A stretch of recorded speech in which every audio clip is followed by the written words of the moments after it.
Buenos días, compañeros y maestra. Nosotros somos el equipo número 4. Está conformado por Alejandra, su servidora Concepción, Miguel, María San Juanita, Víctor y Ángel. Nosotros les vamos a presentar la unidad número 3, las personas.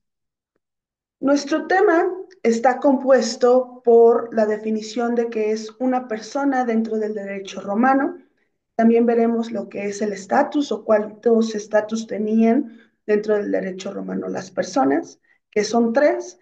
Estos tres estatus: libertatis, civitatis y familiae.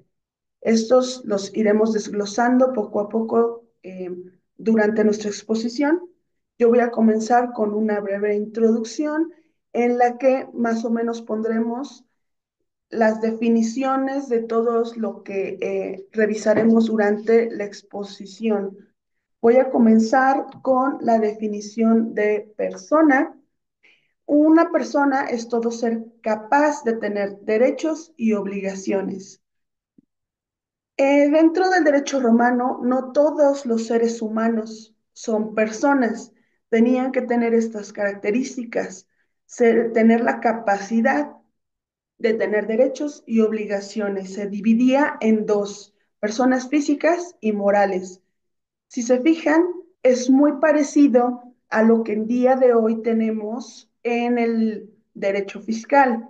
Nosotros también tenemos personas físicas y morales y se refiere básicamente a lo mismo: una persona física, un individuo que sí existe en la vida real, nacido de madre, y una persona moral, que una persona moral es una ficción, no existe en la realidad, y muchas veces son la unión de dos o más personas. Veremos las especificaciones en derecho romano, cuántas personas había que tener una persona moral, en qué casos una, en qué casos tres.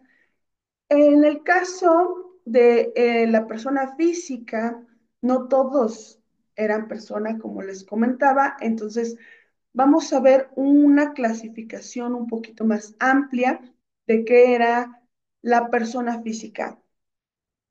Un ser humano podía ser libre o esclavo, no tenían los mismos derechos. Incluso muy al inicio de la época en Roma, los esclavos eran simplemente una cosa más, como si fuera una cabeza de ganado.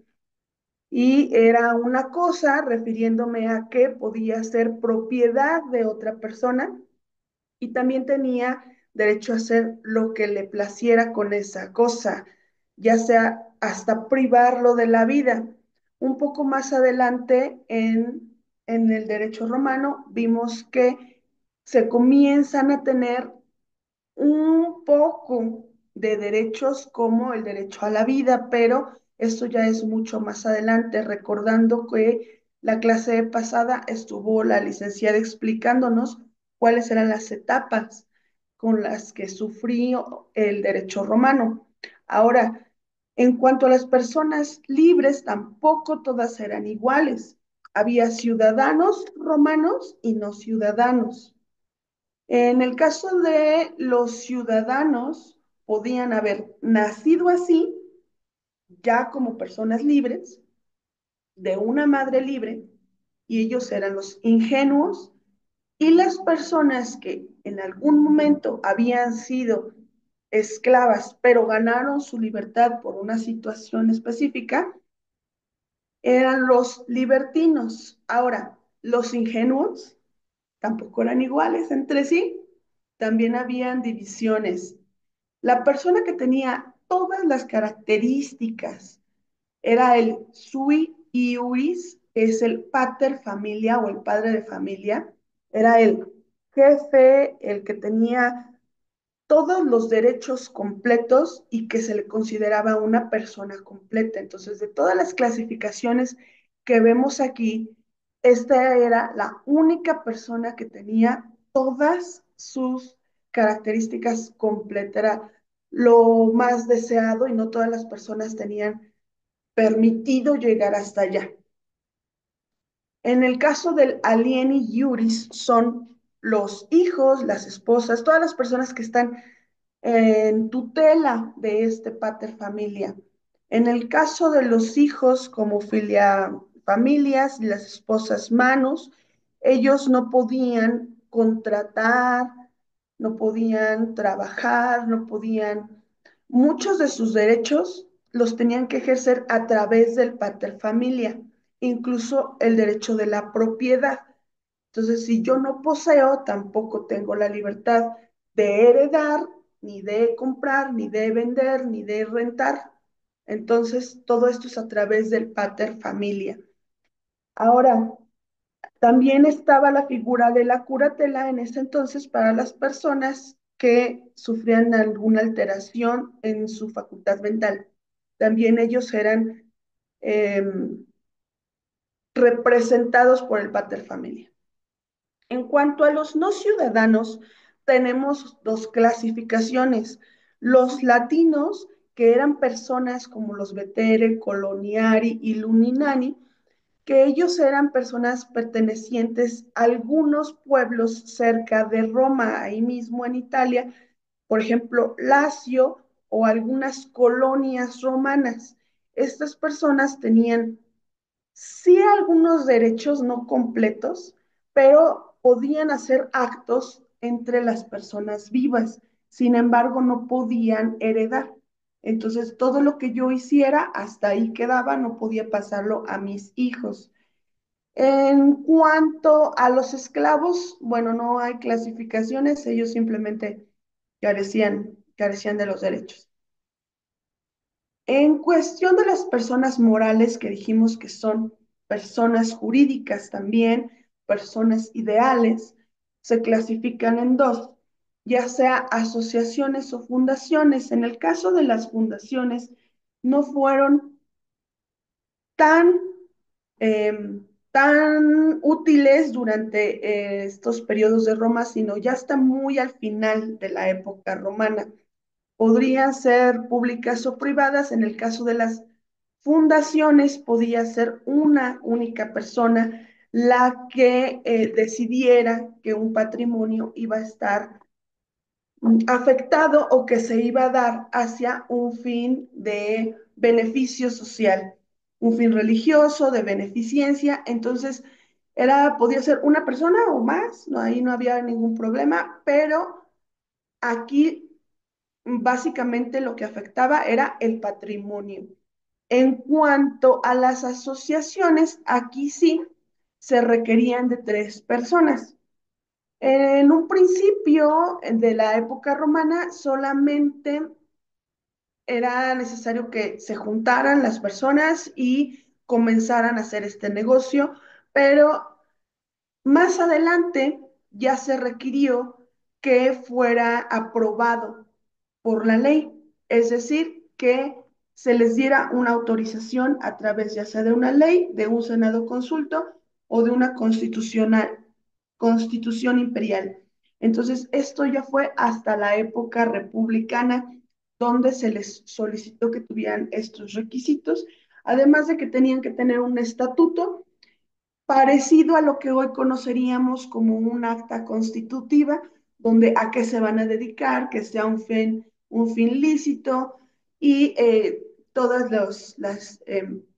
los puntos de lo que se iba a tratar la asociación. Ahora podían ser públicas o privadas, como los colegios sacerdotales, por ejemplo, gremios, entidades públicas y las privadas, pues con fines de lucro. Entonces, básicamente, esa es la clasificación de las personas dentro del derecho romano. ¿Cómo nace y cómo se extingue una persona física? Quedamos que es con el nacimiento y con la muerte, ¿no? Es lo más básico, una persona que ya nació, que es un ingenuo, que ya nació libre, que tiene todas sus características, incluso un pater familia podía llegar a ser así, un bebé, ya que no era necesario la edad. Por esto fue que un bebé ya podía ser una persona completa. Más bien tendría que decidirse o se generó el conflicto en qué momento ya se considera un bebé nacido y si un bebé ya tiene sus derechos desde antes de nacer, desde la concepción. Entonces, se les otorgaba este derecho ya desde que estaban en el vientre, pero se ratificaba una vez que hubiera nacido. Pero ahora nacido, ¿qué era lo que significaba, no? Que respirara o que llorara, este tipo de características o de peculiaridades se fueron afinando durante las épocas. En qué momento ya se consideraba un bebé nacido y si era un ingenuo y si tenía toda su personalidad completa, toda su persona completa, con todos los tres estatus que lo convierten en persona, que son el libertatis, civitatis y familia. Estos los irán especificando más mis compañeros, dando qué incluye cada uno de ellos, ¿no? Y a qué se refiere cada uno de ellos. Ahora, para ser persona también podrías ser libertino, que quiere decir que en algún momento fuiste esclavo y pasó un evento de manumisión. Estos eventos también nos los van a conversar, a platicar un poquito más adelante, pero pues eran algunos asuntos como, por ejemplo, me convierto en libre porque pagué mi libertad, porque me la otorgaron o cuáles son los procedimientos de la manumisión para que yo haya ganado mi estatus de persona física. Ahora, podría tenerlas todos mis estatus o algunos, ganar algunos nada más, algunos derechos. ¿En qué momento se extingue la persona física además de con la muerte? Era al revés, haber sido libre y perder esa libertad. Y también esto podría ser a través de o que fui prisionero, caí prisionero o no me inscribí en un censo o no pagué una deuda o se cometió un delito. Todas estas características podían provocar que una persona que era libre deje de ser libre, incluso venderme a mí mismo como esclavo como para tener una ganancia y a la mera hora pues no me puedes tener porque yo era libre. Entonces, este tipo de como cosas de tranza, de engaño, me podían provocar caer en esclavitud. A esto de perder o disminuir mi personalidad se le llamaba capitis diminutio y entonces podía ser total, la máxima, media, mínima. Si se fijan, no tienen acentos porque son así tal cual las palabras en latín y nos las van a especificar también un poquito más adelante, pero son las formas de obtener todas las garantías o perderlas. Ahora, habían situaciones muy particulares como por ejemplo una madre libre y se embaraza, está todavía no nace el bebé y cae en una captis diminutio, se convierte en esclava. ¿Qué pasa con el bebé? Que si cuando se concibió era libre, entonces pues dejémoslo como libre al bebé. Entonces, ese tipo de situaciones muy particulares también se fueron rigiendo dentro del derecho romano y que obviamente nos da a nosotros un precedente muy importante de lo que son nuestras leyes actualmente, tanto nuestras leyes civiles, como ustedes ya vieron ahorita, hasta las mercantiles, hasta las de todo tipo, ¿no? Las leyes que tenemos ahora. Es por eso su importancia. Vamos a continuar con la definición del estatus